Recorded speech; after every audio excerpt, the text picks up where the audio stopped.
Bismillahirrahmanirrahim. Alhamdulillahirabbil alamin. Wa bihi nasta'inu ala umuri dunya waddin. Wassalatu wassalamu ala asyrafil anbiya'i wal mursalin Sayyidina Muhammad wa ala alihi wa sahbihi ajma'in.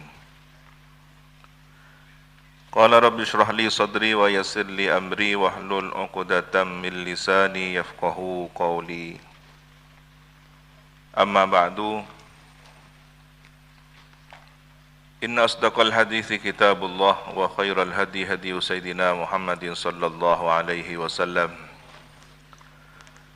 wa syarrul umuri muhdatsatuha wa kullu bid'atin dhalalah wa kullu dhalalatin finnar. Allahumma inni a'udzu bika an adilla au udalla au azilla أو أزل أو أظلم أو أظلم أو أجهل أو يجهل علي وصلى الله على سيدنا محمد وعلى آله وصحبه وسلم.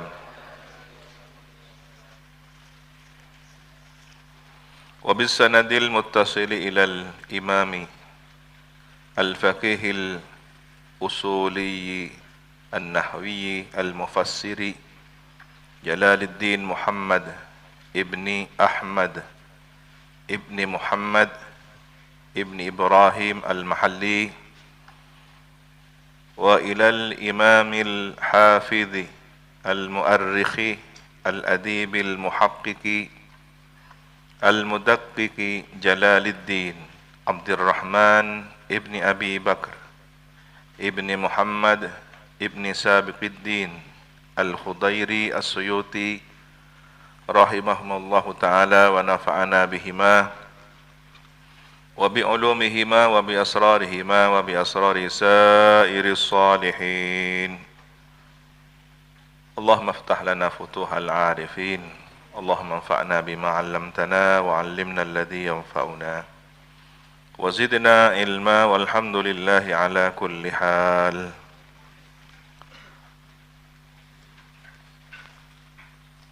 إلى تفسير سورة إبراهيم. Surah Ibrahim Makkiyatun, diturunkan di Mekah, periode Mekah. Illa kecuali alam tara ilal ladzina baddalu al-ayatain, sampai ayat terakhir. Madaniyatani, dua ayat tersebut adalah madaniyah, turun pada periode Madinah. Berapa tahunkah periode Mekah? 13 tahun. Kemudian periode Madinah 10 tahun, sesuai dengan total perjuangan Nabi selama 23 tahun. Nabi berdakwah sejak usia 40 tahun, ditambah masa dakwahnya 23 tahun, berarti usia beliau terakhir 63 tahun. Ini boleh jadi sebagai gambaran umum idealnya sebuah proses perjuangan pendidikan atau dakwah masyarakat dari rintisan awal, ya idealnya 23 tahun dan usia yang energik, usia yang dianggap sangat tepat memulai perjuangan dakwah yang 40 tahun, di mana manusia secara spiritual biasanya pada usia 40 tahun sudah dinilai matang. Tetapi kematangan itu sendiri, ar-rujulah, kedewasaan itu sendiri tidak hanya terbatas pada usia. Ada orang yang umurnya masih 20 tahun, 25 tahun, tetapi sudah mencapai kematangan spiritual yang sangat tinggi. Oleh karena itu tidak menutup kemungkinan ada orang diangkat menjadi wali Allah di usia 20-an tahun. Tetapi sebaliknya ada orang yang sudah umur 40 tahun, 50 tahun tetapi mengalami kekanak-kanaan dalam berpikir, dalam peningkatan spiritualitas, malah seperti anak-anak. Oleh karena itu standar 40 tahun itu pada umumnya orang-orang yang mencapai pencerahan ruhani seperti para nabi, para siddiqin, syuhada, salihin, para aulia, arifin. Wa ayatuha, dan adapun ayat surat Ibrahim berjumlah ihda au ithnatain au arba au khams wa khamsuna ayat, 51 atau 52 atau 54 atau 55. Terjadi perselisihan di kalangan para ulama. Ya, kalau kita lihat akhir dari surat Ibrahim menunjukkan angka 52.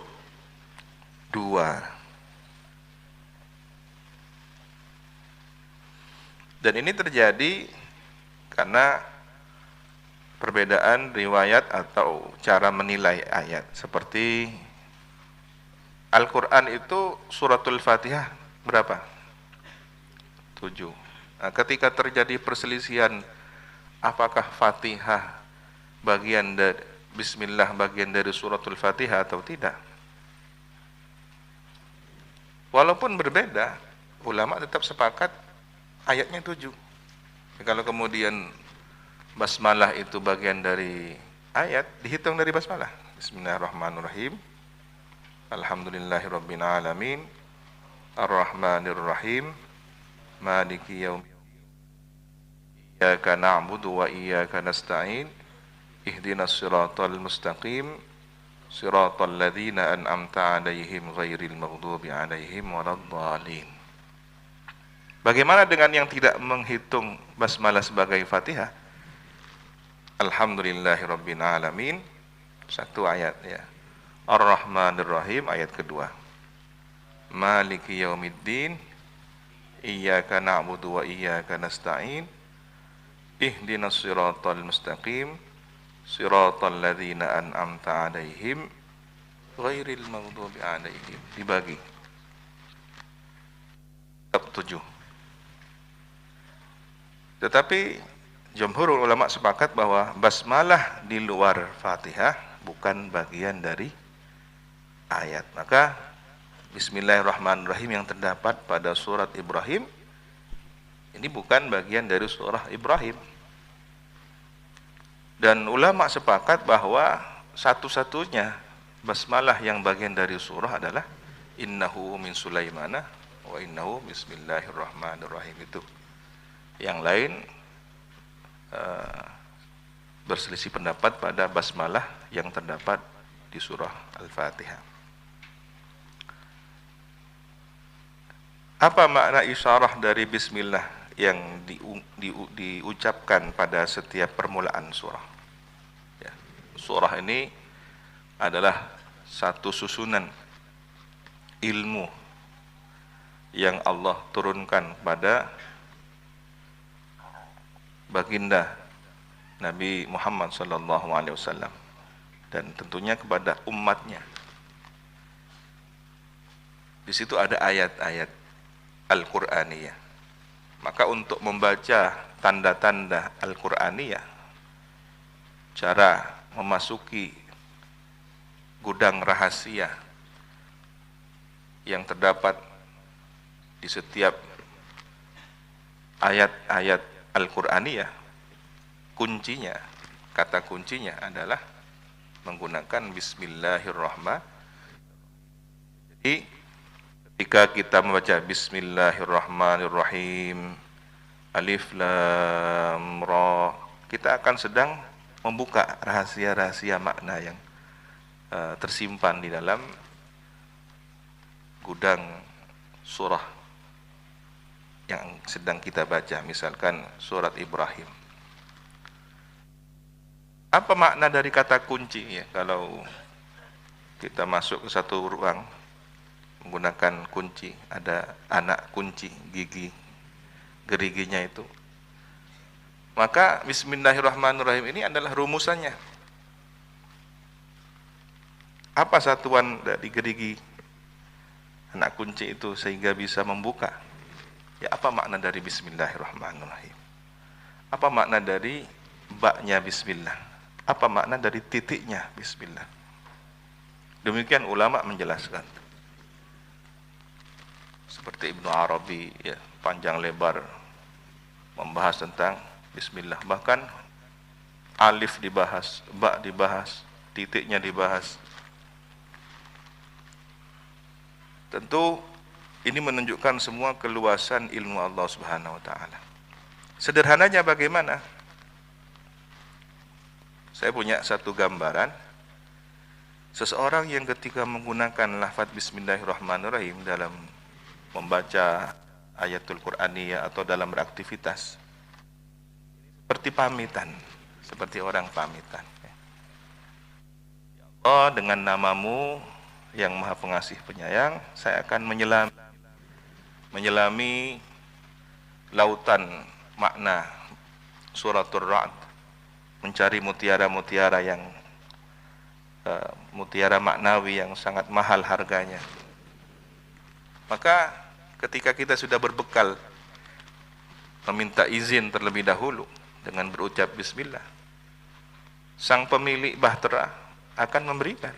Tapi kalau kita langsung menyelam tanpa pamit, bisa jadi kita tersesat di dasar samudera itu. Ini dalam semua aktivitas, termasuk ketika akan berangkat ke majelis ilmu. Ketika dari asrama, dari rumah kita berangkat Bismillahirrahmanirrahim, seakan kita minta izin. Ya Allah, saya minta izin langkah kaki menuju tempat majelis ilmu, mencari ilmu yang manfaat barokah.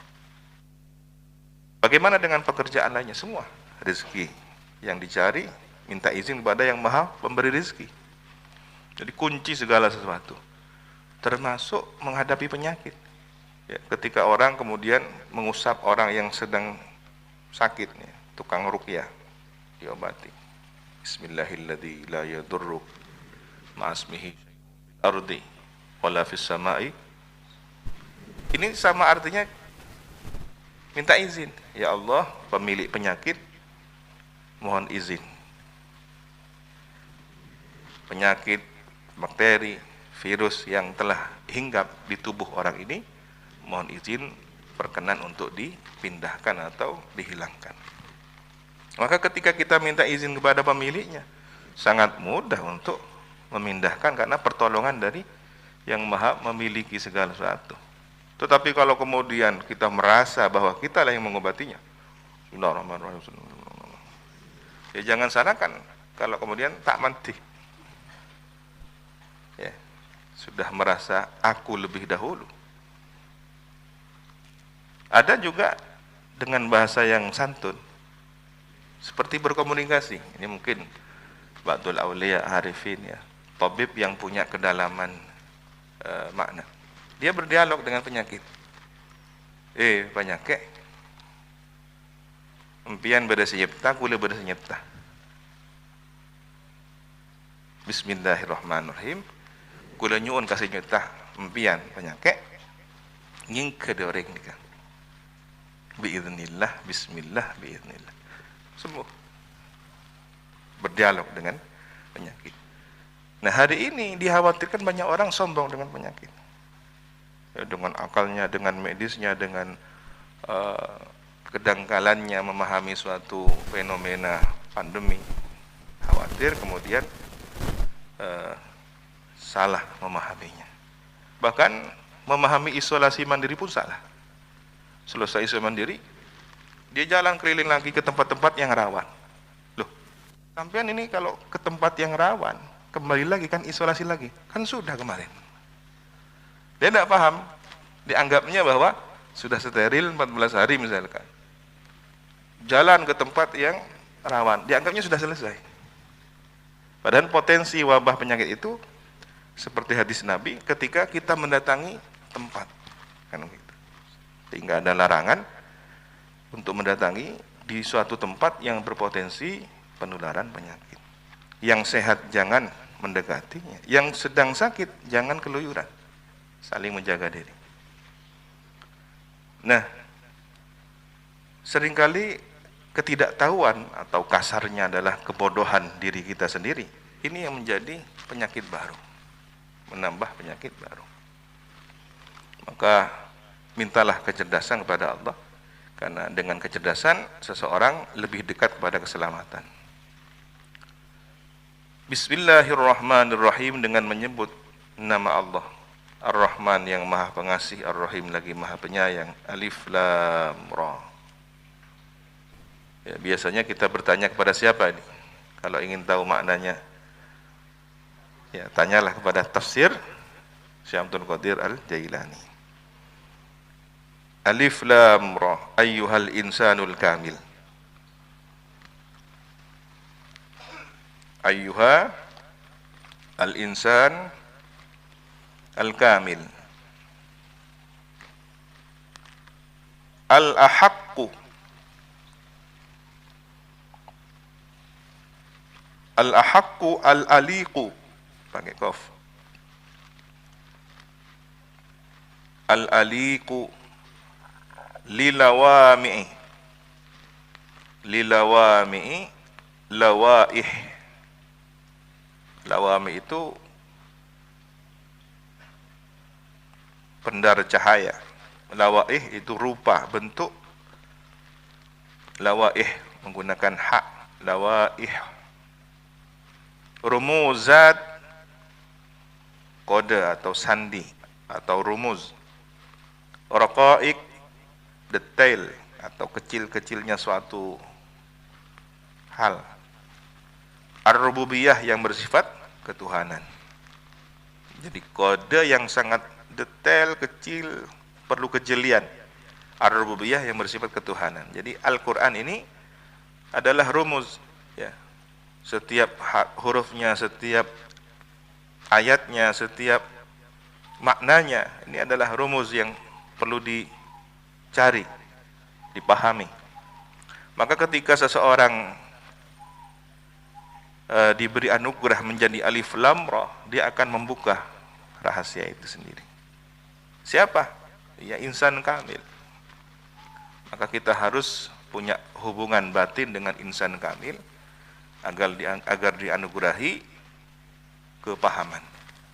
Ya, kan ada solawat ya, solawat untuk mudah memahami.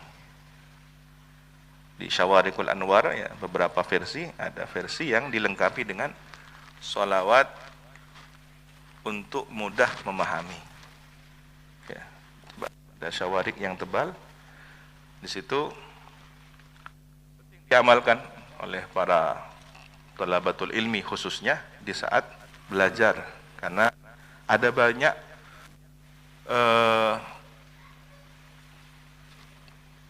keterangan, penjelasan yang mungkin sulit kita memahaminya. Tetapi dengan bantuan sholawat ini, kita sedang melakukan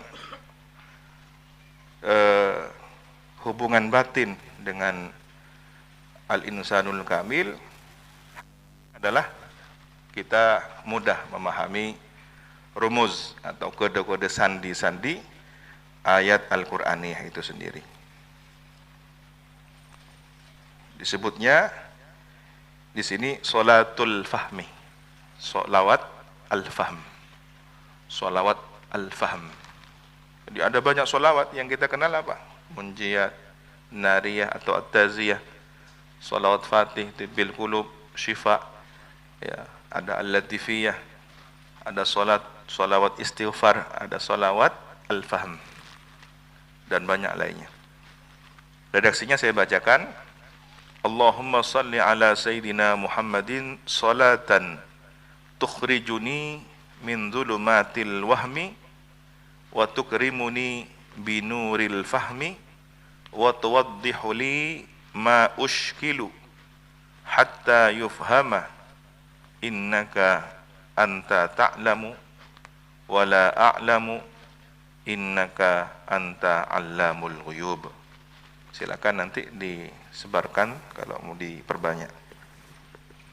Ini untuk memudahkan dalam memahami satu penjelasan yang sulit atau rumit. Alif Lam Ra, Allahu a'lamu bimuradihi bidzalik. Allah lebih mengetahui terhadap maksud atau yang dikehendaki dari Alif Lam Ra itu sendiri. Bidzalik, dengan hal tersebut. Yang dikehendaki Allah dengan hal tersebut. Apa kehendaknya Allah dengan Alif Lam Ra itu? Rumus apa yang Allah kehendaki, Allah lebih tahu. Ini adabnya, ini etika. Meskipun kita diberi satu ilmu oleh Allah, tetapi yang terbaik adalah mengedepankan etika. Maka tidak salah ketika kita sudah mencoba memahami bahwa mungkin maknanya Alif Lam Ra ini adalah ayyuhal insanul kamil al-ahaqul alik lilawami' lawaih rumus raqaid ar-rububiyah. Mungkin itu maknanya, tetapi Allahu a'lamu bimuradihi bidzalik. Begitu. Jangan kemudian pasti itu maknanya. Hadzal Qur'anu, adapun Quran ini, kitabun adalah kitab.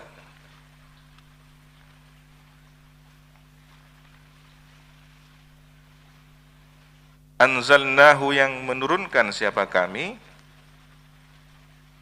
Allah Subhanahu wa taala, hu kepada Alkitab, kepada kitab itu, ilaika kepada engkau, menurunkan kepada engkau, ya Muhammad, wahai Nabi Muhammad. Biasanya kalau lafadznya di sini berbentuk mutakallim ma'al ghair, ya, anzalnahu, kami menurunkan. Dalam prosesnya Allah melibatkan para malaikat. Tetapi ketika peristiwa itu malaikat pun tidak mampu, biasanya langsung mutakallimnya mutakallimah. Nah, ini hikmah, ya, bahwa sehebat apapun seorang pemimpin, tanpa bantuan struktur organisasi yang ada di bawahnya, para pembantunya, pendampingnya, sebenarnya dia sedang menunjukkan kesombongan dirinya sendiri. Jadi Abu Yazid Muhammad Al-Maliki tidak suka ketika ada seorang pekerja ulet, semua hal mau dilakukan. Menyapu, menulis kitab, kemudian bagian ini bersih, apa semua dikerjakan sendiri, memasak. Orang ini semangat, tapi ada hal lain, berbagi. Ya. Sementara ada orang dengan alasan mari berbagi, tapi tujuannya kasih anakku. Lain itu. Jadi organisasi yang baik, manajemennya adalah berbagi tugas sampai tuntas. Tidak satupun ada yang tidak mendapatkan pekerjaan mas'uliyah. Apalagi menunggu, ya. Ketika tidak ada orang lain kecuali kita, ya sudah, kita memulainya, jangan kemudian menunggu, ya. Ada sampah di depan kita, masih menoleh yang lain, ya. Kecuali dia sedang mengawasi, dia sedang mentarbiyah, dia sedang mendampingi, maka diawasi para mas'ul, petugas yang sedang bersih-bersih, itu lain halnya. Tapi ada orang sedang berjalan sendirian, ya. Dia bisa memungutnya, kenapa tidak? Diambil, letakkan ke tempat sampah, selesai. Kalau kemudian harus memanggil, butuh berapa waktu? Ada beberapa tujuan untuk tarbiyah, ada yang memang harus segera dilakukan secara langsung.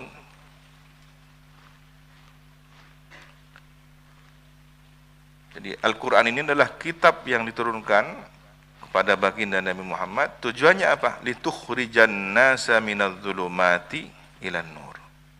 Litukhrija, agar mengeluarkan siapa engkau, an-nasa, mengeluarkan manusia menyelamatkan manusia minadz-dzulumati, dari kegelapan al-kufr, kekufuran.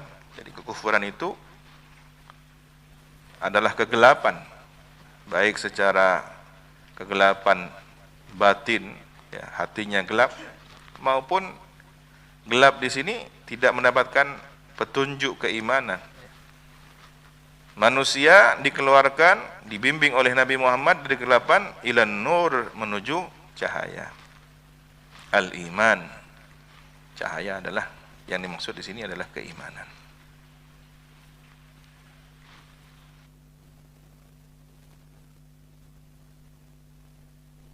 Dan seandainya orang yang beriman itu mencapai derajat keimanan yang sangat baik, dia akan melihat fenomena keajaiban bahwa tanda-tanda di sekitarnya adalah bercahaya. Quran bercahaya, setiap huruf yang dilafadzkan, doa-doa bercahaya. Ya, orang-orang yang saleh, yang ahli ibadah, aura wajahnya bercahaya. Ya, rumah yang di dalamnya ada ahli ibadah beraura, ada cahaya. Ini orang yang dianugerahi kesempurnaan iman, ya. Bisa melihat cahaya itu. Bahkan saudara-saudara dari bangsa jin ada yang berkata kepada seorang ulama, ya, saya heran kepada manusia yang enggan membaca Al-Quran, padahal kami bangsa jin melihat cahaya Al-Quran yang begitu dahsyat. Saat dia membacanya, saat dia kemudian mendalami Al-Quran, maka cahaya Al-Quran itu melingkupi seluruh sekujur tubuhnya. Maka orang yang ahli Quran sebenarnya ditakuti oleh jenis bangsa jin ini. Lalu bagaimana ada ahli Quran masih kesurupan? Ya. Ada kesalahan proses dari pencahayaan Al-Quran itu sendiri. Niatnya mungkin salah. Dia baca Quran tapi pikirannya kemana-mana. Jadi konsentrasi kehusuan itu bagian dari ketersambungan yang baik, sehingga ketika nyambung, ya, dengan media kehusuan itu semakin dahsyat, semakin kuat. Jadi sehebat apapun bacaannya tetapi tidak nyambung, tidak khusyuk, redup, ya, energinya. Nah, Nabi ini ditugaskan dengan Al-Quran itu untuk mengeluarkan manusia dari kegelapan menuju cahaya itu biizni rabbihim, bi amri rabbihim, dengan seizin, dengan perintah Tuhan mereka.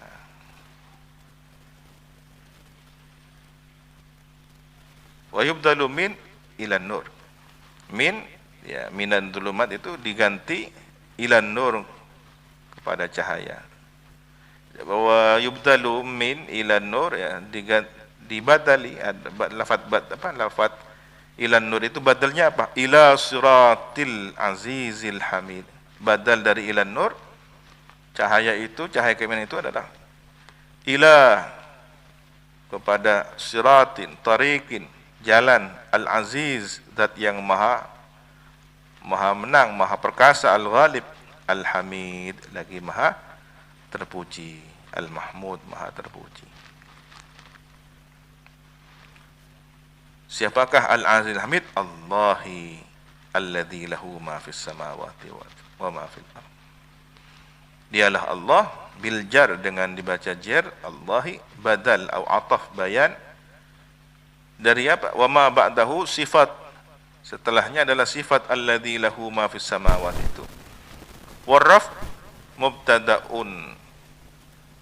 Kalau dibaca Allahu, ya, mubtada, khabarnya alladzi lahu ma fis samawati wa ma fil ardh. Boleh dibaca Allahi, boleh dibaca Allahu alladzi lahu ma fis samawati.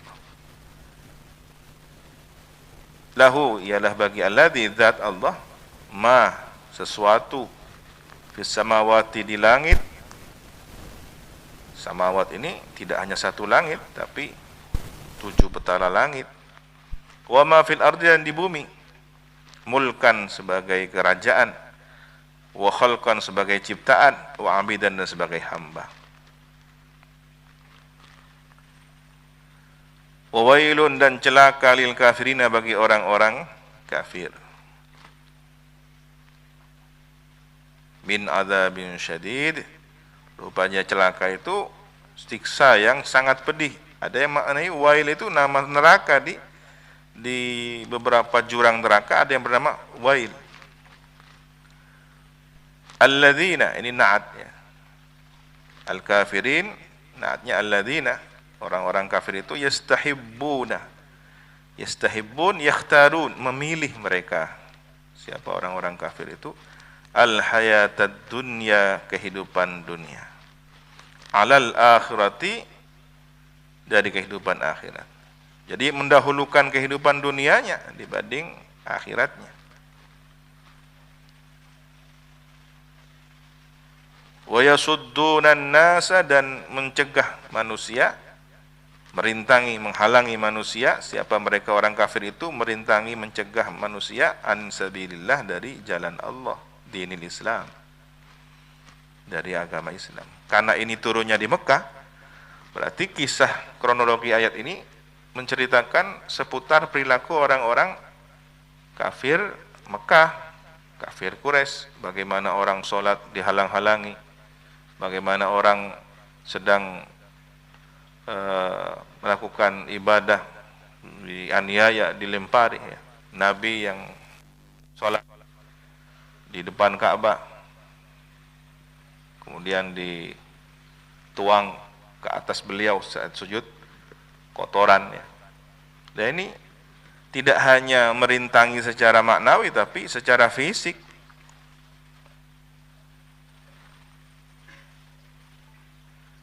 Bagaimana dengan para penerus warasatul anbiya, ya? Para penerus para nabi setelahnya, sesudahnya, dari generasi ke generasi. Ya, kalau dia memang akan mendapatkan satu pangkat kemuliaan, pastilah sunatullahnya akan mengantarkan orang itu pada rintangan yang serupa atau mirip di bawahnya, di bawah standar kenabian. Ya, kalau Nabi sampai tantangannya begitu berat, ya, maka di bawahnya dari tantangan para nabi itu para arifin, siddiqin, syuhada, salihin tadi. Ini sebagai pedoman bagi kita semua ketika pada saatnya nanti para santri berjuang di masyarakat, kok tiba-tiba menghadapi tantangan yang begitu berat dari masyarakat.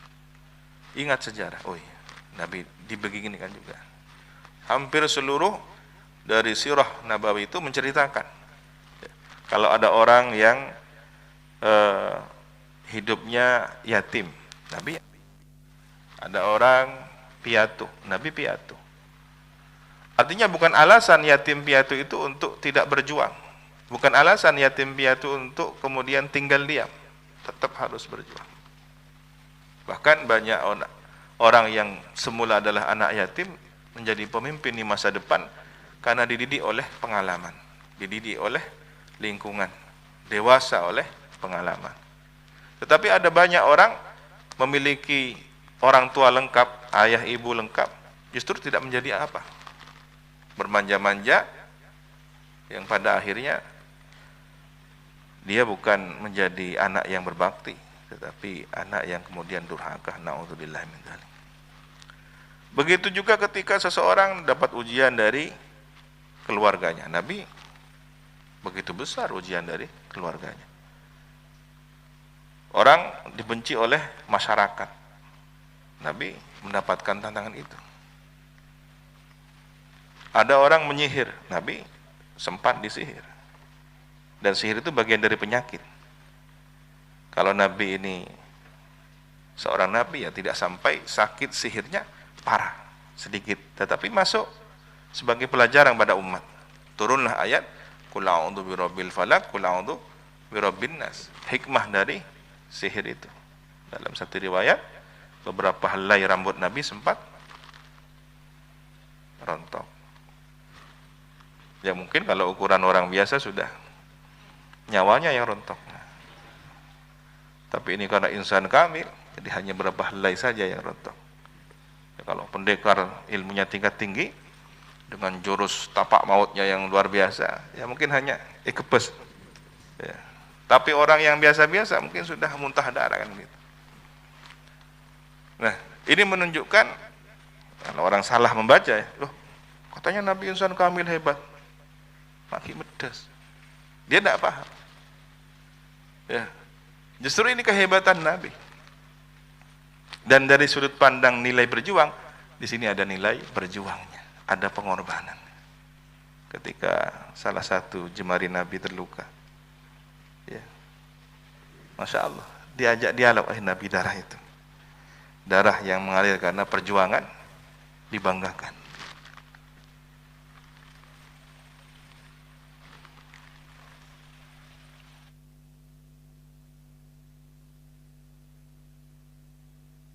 Wayabghunaha, dan menginginkan, ya, mereka itu menginginkan berbuat buruk, ya, ay as-sabil, kepada jalan itu, jalan Allah itu, agama Islam.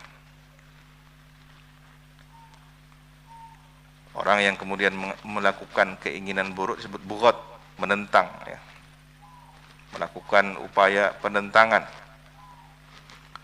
Wayabghunaha iwajan, ingin jalan yang lurus itu iwajan, bengkok, mu'wajjah.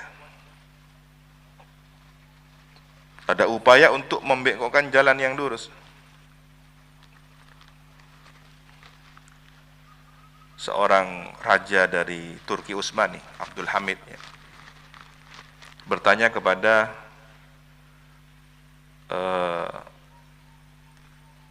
perdana menterinya atau orang kepercayaannya, wahai Pasha, kan Turki, ya, gelar kemuliaan, gelar bangsawan itu disebut dengan Pasha. Mengapa Allah Subhanahu wa taala berfirman ihdinas siratal mustaqim? Mengapa tidak menggunakan lafaz lain? Bukan ada makna lain seperti as-sirat, at-tariq, ihdinas tariqal mustaqim misalkan. Kenapa yang dipilih adalah as-sirat? Maka dengan sopan, dengan tawaduknya, Pasha ini menjawab, raja lebih mengetahui. Kemudian Sultan Abdul Hamid melanjutkan, ya, karena ini Sultan dididik dengan keilmuan yang sangat tinggi, tidak hanya militer dan sistem menata kerajaan negara, tetapi agamanya, ya. Begitulah jika suatu kedaulatan diwarnai dengan nilai ajaran Islam, akan menjadi jiwa dari para pemimpinnya. Kesultanan yang ada dianugerahi ilmu oleh Allah. Tetapi ketika para penguasa ini sudah menjauh dari agama, ya, jangan salahkan kemudian kekuasaan itu dicabut oleh Allah Subhanahu wa taala. Apa jawabannya Sultan Abdul Hamid itu, ya? Dan itu sesuai dengan para mufassirin, ulama ahli tafsir. Kalau as-sirat itu tidak ada jamaknya. Jamaknya as-sirat apa? Tidak ada. Tapi kalau at-tariq, at-turuq, bahkan sigat muntahal jum'nya tara'iq, masih banyak lagi. Ini menunjukkan bahwa jalan Allah hanya satu, siratal mustaqim hanya satu. Tapi kalau jalan setan banyak kan. Oleh karena itu setan disebut wala tattabi'u khutuwatis syaitan, khutuwat. Bentuknya sudah, iya, banyak cara, dari cara ini, cara itu, tidak bisa depan, belakang, semua dilakukan. Tetapi jalan yang lurus, jalan siratal mustaqim, dinul Islam itu hanya satu. Nah, orang-orang kafir ini menghendaki jalan yang lurus itu bengkok. Ulaika fi dhalalim ba'id, mereka itu al-kafirun, ya, fi dhalalin, berada dalam kesesatan, ba'id, yang jauh, anil haqqi, dari kebenaran. Seperti orang yang tersesat di hutan, ya, semakin jauh ke dalam dia semakin sulit menemukan jalan keluar. Ini sudah sesat, ba'idun lagi. Ya, sudah sesat jauh lagi. Wa ma arsalna mir rasulin illa bilisani qaumihi. Wa ma, dan tidaklah arsalna mengutus siapa kami. Ya, ini menunjukkan ya cara Allah mengutus melibatkan makhluknya. Siapa yang biasanya diperintah untuk menyampaikan pesan-pesan suci? Wahyu. Malaikat Jibril. Dan tidak mengutus mir rasulin kepada seorang rasul illa kecuali bilisani bilughati, dengan bahasa, dengan lisan atau bahasa qaumihi, kaumnya. Nabi Saleh berbahasa Arab, Nabi Ibrahim berbahasa Ibrani, Nabi Daud Ibrani, ya, baginda Nabi Muhammad ya berbahasa Arab. Nah, tidak menutup kemungkinan dari ribuan nabi yang tidak disebutkan namanya dalam Al-Quran, ia menggunakan bahasa. Kalau nabinya dari orang Nusantara, mungkin pakai bahasa Nusantara, bahasa Sanskerta atau bahasa Jawi Kawi itu. Wallahu a'lam apakah ada nabi dulu di tanah Nusantara ini. Di India sangat mungkin orang-orang yang dianggap suci itu memang benar-benar suci sebagai nabi, karena ada banyak kesamaan ditemukan ya. Dalam bahasa Sanskerta orang suci disebut autar atau avatar. Ya, avatar itu. Tetapi kemudian difilmkan menjadi bentuk yang mengerikan ya. Padahal produsernya terinspirasi avatar ya, avatar atau autar yang ada dalam kitab suci agama Buddha atau agama Hindu.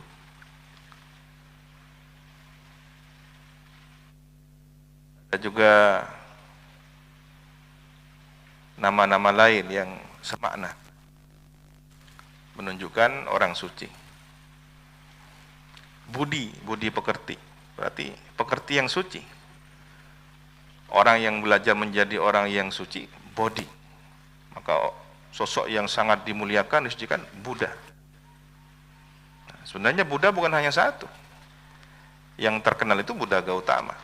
Ada banyak Buddha lainnya yang tidak terkenal. Nah, siapakah Buddha-Buddha itu? Jangan-jangan ini semakna dengan An-Nabi, orang suci, orang yang terkenalkan, yang mendapatkan petunjuk. Liyubayyina lahum, agar menjelaskan Rasul itu dengan lisannya kaum itu kepada mereka. Liyufhimahum, untuk memahamkan Rasul itu kepada mereka. Kalau tidak pakai bahasanya akan kebingungan. Ma'atabihi, terhadap apa yang datang membawanya, ya, ajarannya itu. Ma itu ajaran yang dibawa oleh Rasul ya.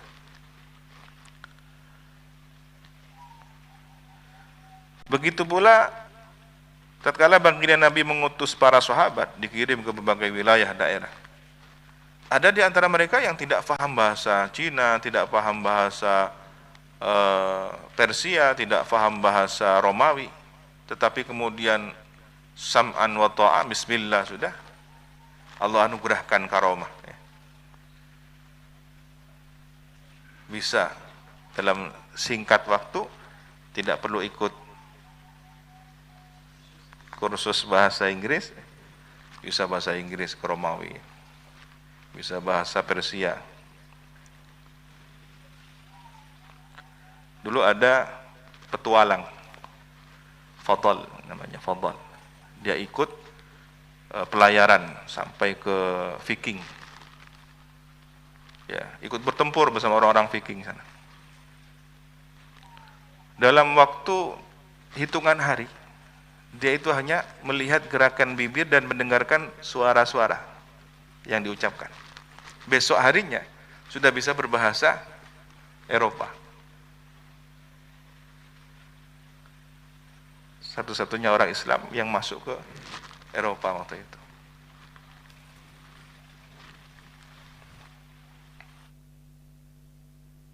dan ikut bertempur bersama para kesatria di sana melawan tentara Tatar atau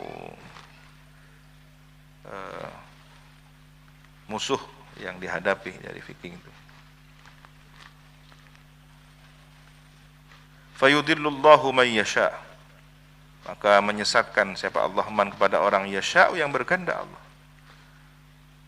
Wa yahdi, dan memberi petunjuk Allah man kepada orang yasha yang berkehendak Allah. Jadi hidayah dan kesesatan itu semua atas perkenan Allah Subhanahu wa taala.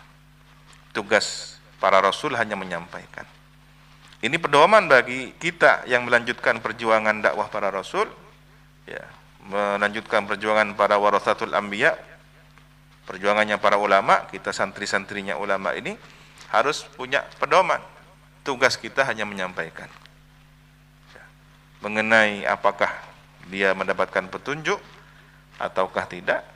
Yudillullahu man yasha wa yahdi man yasha, agar tidak terlalu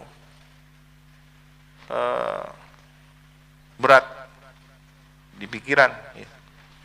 Terlalu berharap orang ini mendapatkan petunjuk, tidak segera mendapatkan petunjuk. Tetapi manusiawi ada keinginan seperti itu. Nabi juga mengalaminya. Betapa ingin keluarga beliau masuk Islam, tapi yang diperkenan hanya beberapa orang saja. Sayyidina Abbas, Sayyidina Hamzah, ya.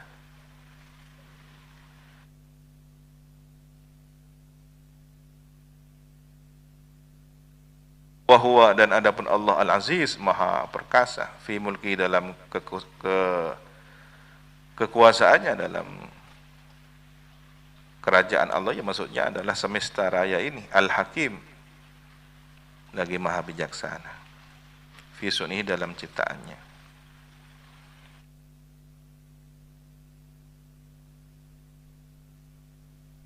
Walaqad arsalna Musa biayatina, dan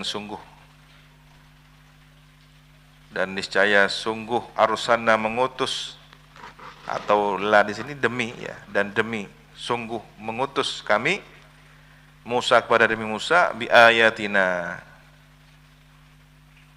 dengan ayat-ayat kami, atis, yang 9 itu. Apa saja yang 9? Tongkat, cahaya di tangan, ya, yang keluar setelah melipatnya di 2 ketiak beliau. Ini 2 sudah. Apalagi? Darah yang membanjiri seluruh air di istana Fir'aun. Belalang yang memenuhi seluruh, bahkan seluruh negeri, ya. Pertanian semua. Kodok. Apalagi? Belang membelah laut. Satu lagi. Berapa ini? Tinggal 3.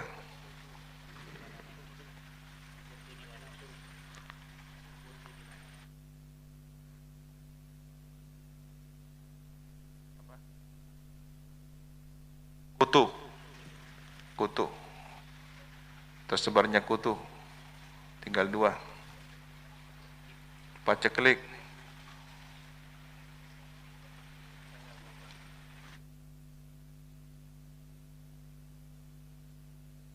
Air bah, banjir.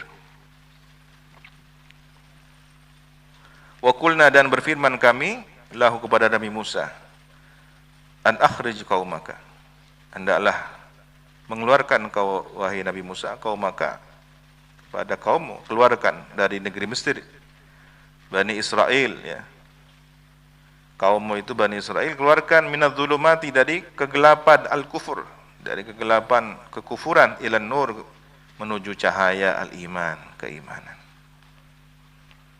Wadzakkirhum, dan ingatkanlah kepada mereka, peringati mereka itu bi ayyamillah, ingatkan tentang hari-hari Allah. Di sini ayyamillah dimaknai apa? Bi ni'amihi, dengan nikmat-nikmat Allah.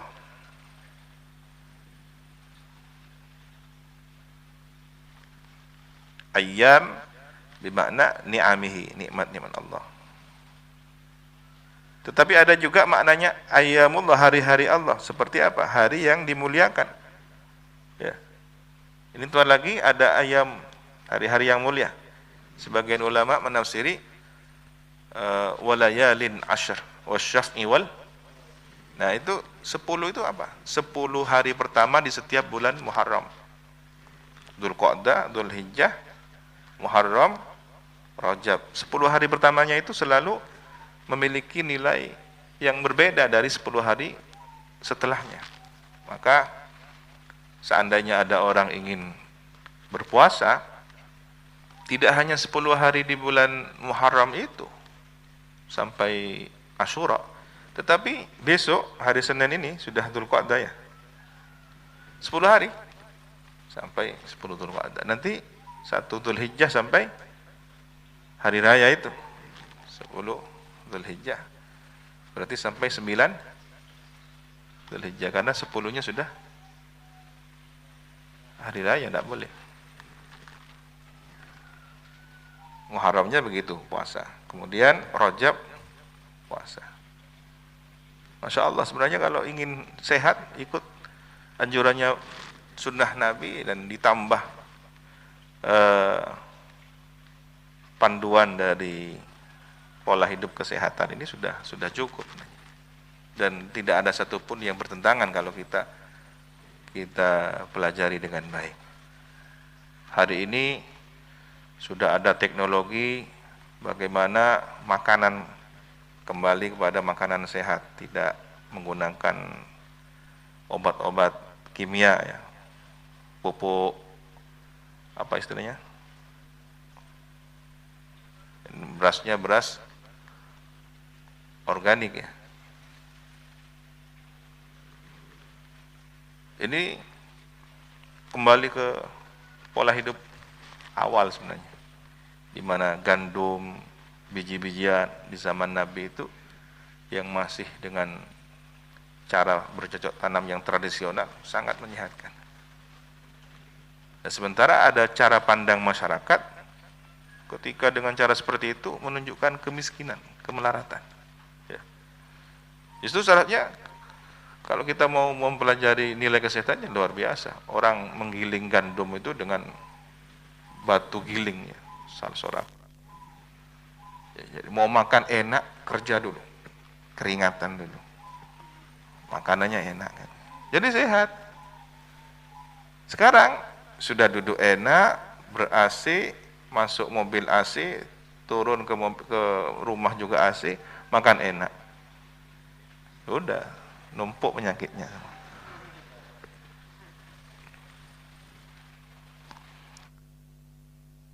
Ini semacam alat pengingat ya, alarm. Ingat ini dunia. Ya, maka kemudian alarm itu berbunyi. Cing, diabetes, hati-hati, kolesterol, hati-hati, pelengan darah tinggi. Ini sudah tanda alarm. Harus sadar nih. Dan bagi orang yang memahami pesan tertingginya, diingatkan bahwa ini bukan tempat abadi, bukan untuk bernyaman-nyaman di sini. Ya.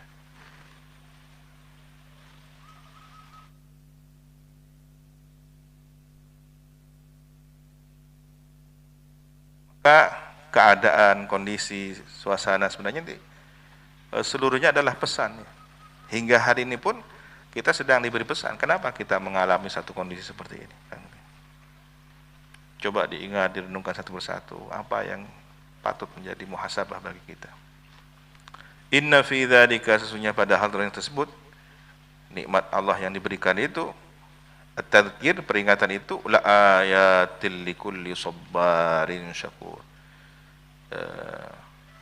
Niscaya merupakan tanda-tanda bagi setiap orang yang sabar, yang kesabarannya sangat tangguh ya, alat taati, sabar dalam menjalankan ketaatan, kesabarannya yang tangguh dalam menjalankan ketaatan, sabar dalam sholatnya, sabar dalam menjaga makanan yang halalnya, menghindari yang haram, sabar dalam menjaga etika, perilaku, adabnya ya. Syakur, banyak bersyukur ya, lini'ami, terhadap nikmat-nikmat yang dianugerahkan.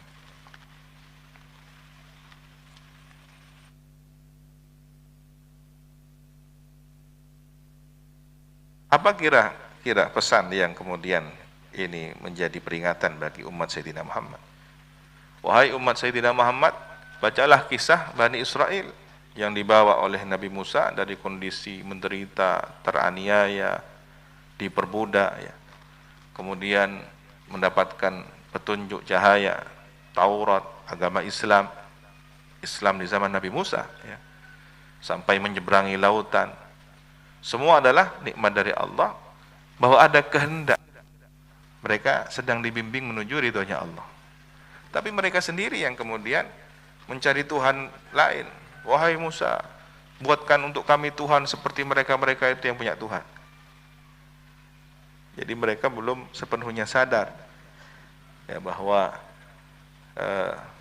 mereka sedang dibimbing menuju kebenaran itu. Jadi ada orang, ya, tergesa-gesa. Ada orang tergesa-gesa untuk mencapai ibadah yang sempurna. Padahal waktu itu Nabi Musa masih sedang menunggu Taurat diturunkan. Ya. Sempat marah Nabi Musa. Taurat yang sudah berbentuk lauh itu, papan dari batu, ya, sempat dilempar karena emosional, pecah sebagian. Nah, ini menunjukkan bahwa ketergesa-gesaan, ya, dalam mencapai kesempurnaan ibadah kadang-kadang justru menyesatkan.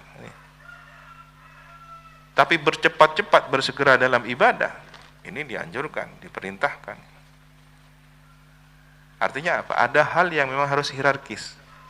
Contoh belajar, ya. Belajar harus bertahap, ya. Belajar ilmu tauhid, ya, harus belajar dari tahapan yang tangga awal sampai yang tertinggi. Jangan langsung ingin belajar hakikat, ingin belajar apa hakikatnya bab basmalah, ya. Begitu dia ajak bicara, saya ini, ya, titiknya basmalah saya ini. Ya. Dia tidak memahami, tidak dilengkapi dengan perangkat keilmuan lainnya. Padahal kalau syariat ini dipahami dengan baik, ya, bagaikan lorong cahaya. Ada lorong yang itu dimensi cahaya. Dari mana cahaya ini? Dari ilmu, dari riwayat hadis, dari tafsir, dari fikih, dari tauhid. Ini sedang mengantarkan seseorang menuju cahaya, ya, dibimbing menembus lorong waktu dari dimensi. Seperti orang belajar ilmu hadis, an fulan, an fulan, an fulan. Dia sedang berjalan melalui cahaya gurunya. Saya berguru kepada Kifawaid, Kifawaid berguru kepada Kiasat, Kiasat kepada Kisamsur, Kisamsur kepada para ulama. 3 generasi di atasnya sampai A'immah Al-Arba'ah, ya.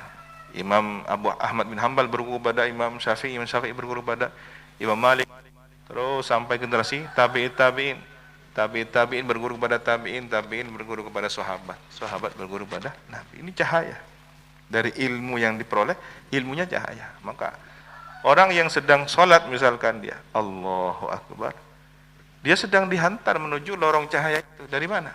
Dari cahaya utama, sallu kama ra'aitumuni usolli, sampai kepada kita.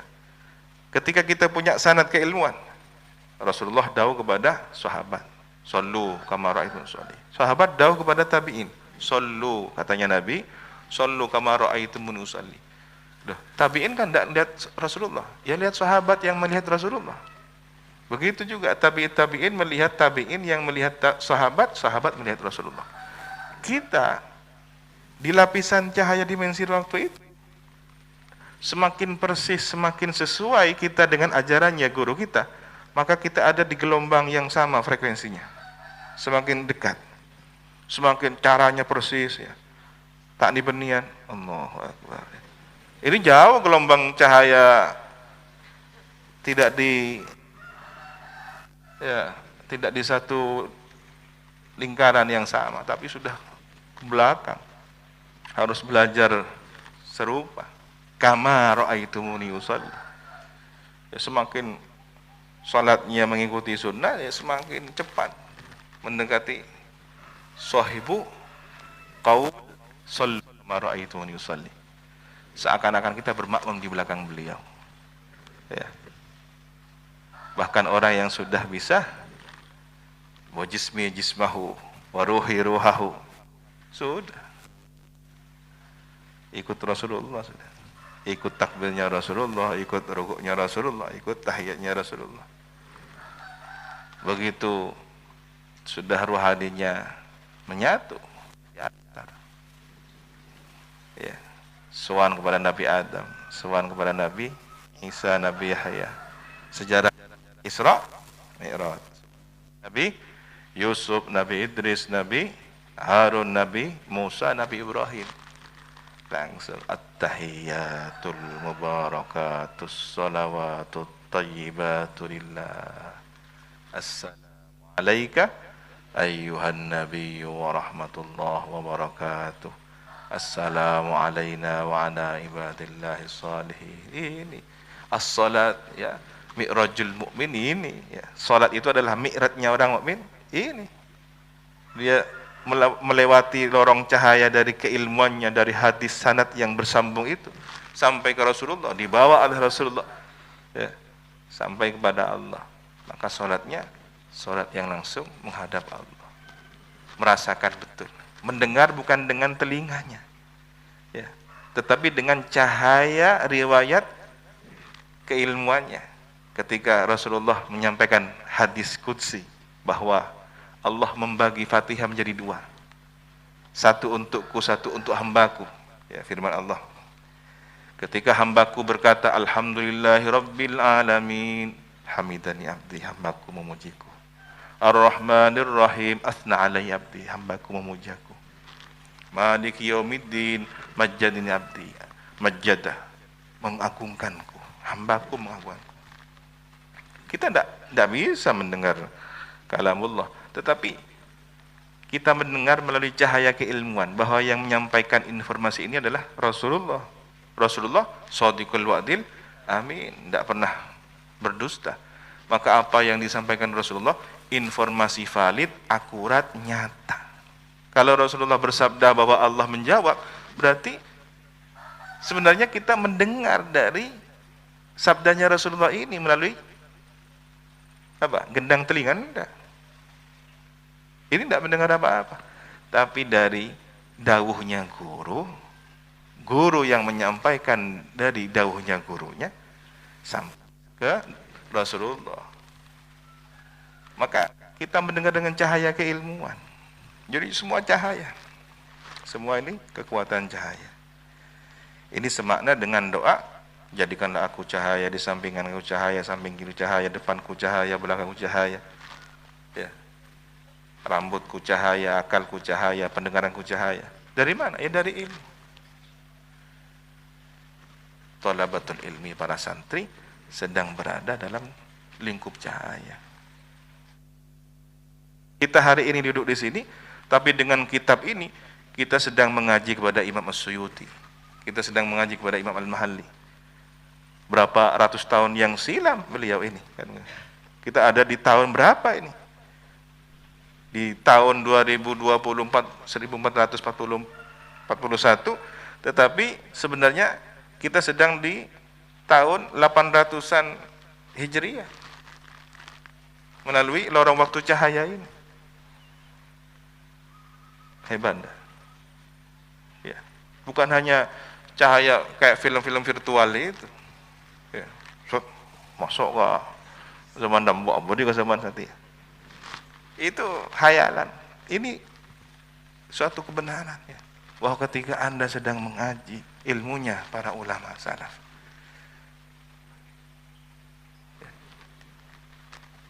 jangan heran kalau kemudian ada suatu wilayah kewalian yang Allah anugerahkan, seorang wali bisa menembus lorong waktu cahaya itu dengan jasadnya. Dia sholat, jasadnya ikut ke tempat dia mana sholat. Tidak mustahil bagi Allah. Karena apa? Cahayanya kuat, sehingga cahaya ini menarik jasadnya terlempar ke tempat yang begitu suci. Ya. Sare corni, mak tak ada kia ini. Ibu Mekah, Ya, orang yang tidak paham dengan ini tak masuk ke logika, tak masuk ke akal. Ya sudah, bukan rezekinya Anda. Maka berbahagialah yang dianugerahi rezeki pemahaman yang baik. Oleh karena itu bersolawatlah solawatul faham, agar pemahaman kita bersambung dengan insan kamil yang pemahamannya luar biasa. Al insanul kamil ahaqqul alikul lillawahih lawamih lawaih rumuz raqaiq ar-rabbaniyah. Allahumma rizukna ilmal arifin ya. Amin ya rabbal alamin. Shadaqallahul azim wallahu subhanahu wa ta'ala alam bissawab. Assalamualaikum warahmatullahi wabarakatuh. Subhanallah la ilaha illa anta astaghfirullah.